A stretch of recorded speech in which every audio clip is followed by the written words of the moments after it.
শবে বরাত একটি মহিমান্বিত রাত। এই রাতে ইবাদত করলে আল্লাহ তাআলা কবুল করেন। এই রাতে রাসূল সাল্লাল্লাহু আলাইহি সাল্লামও বিশেষ ইবাদত করতেন এবং যারা মারা গেছেন তাদের জন্য দোয়া করতেন, নিজের জন্য এবং সবার জন্য দোয়া করতেন।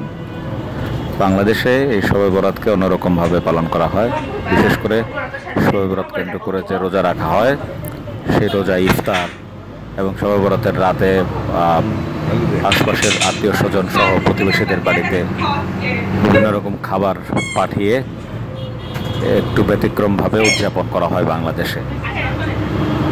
এই শবে বরাতের অন্যতম একটি অনুষঙ্গ হচ্ছে হালুয়া রুটি। বাংলাদেশে শবে বরাত যারা পালন করেন, হালুয়া রুটি তৈরি করা হয়। এই যে বগুড়ার বিশেষ স্টাইলে বিশেষ রেসিপিতে তৈরি হালুয়া রুটি আপনারা দেখতে পাচ্ছেন।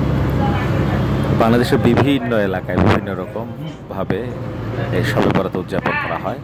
এই ইবাদতবন্দিকে তো আছেই, সাথে খাবারের মধ্যেও এরকম নানা বৈচিত্র্যতা রয়েছে।